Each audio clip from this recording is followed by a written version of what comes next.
This is Johnny Dosco. Stay tuned for another Score Sheet podcast. Holy Kadelka!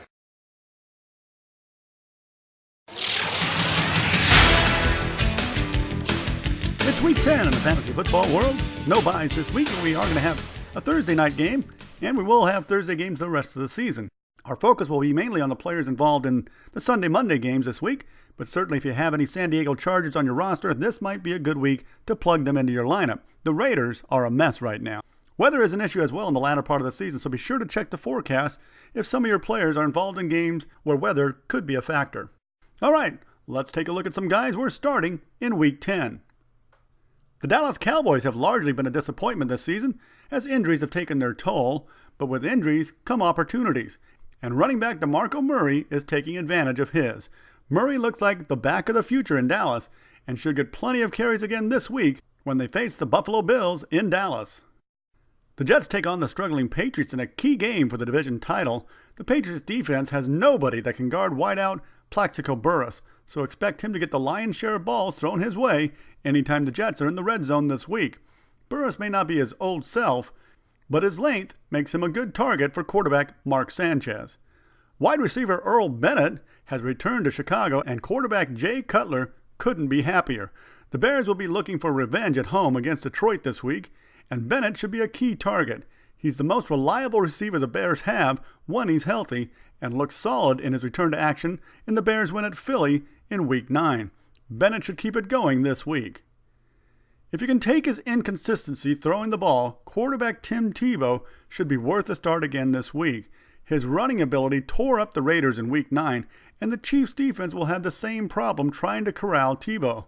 Plus, his teammates are starting to believe in Tebow, who, despite some awful play since taking over 3 weeks ago, has delivered 2 wins. That's a lot better than the Broncos were doing under Kyle Orton.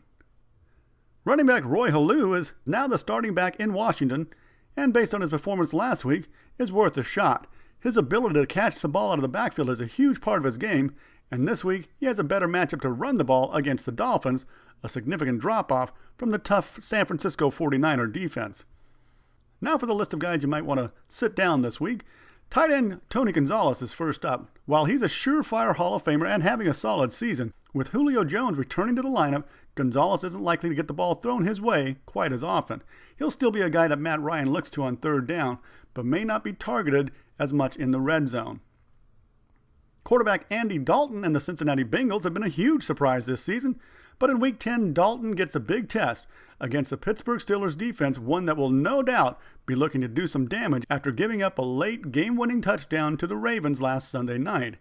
Doesn't look like a good spot for Dalton, so hopefully if you have him, you also have another quarterback who will be in a better situation matchup-wise this week. Running back Ryan Torain has disappointed fantasy fans and the Redskins faithful as well, not the least of which is coach Mike Shanahan. With Roy Halou's emergence, Torain is a very safe bet to put on the bench. His opportunities will be few and far between for the Redskins. Quarterback Matt Stafford won't find the Bears' defense quite as soft as his last opponent, the Denver Broncos, in Week 8. Expect Chicago to make it tough on the Lions and Stafford in a game they've been eyeing since a Week 5 loss in Detroit. If you have another quarterback option, this might be the week to play him. Finally, running back Brandon Jacobs will still get the bulk of running opportunities for the Giants and performed well last week. Following that big win at New England, the Giants travel west to face a tough 49er run defense that will make things a lot more difficult for Jacobs.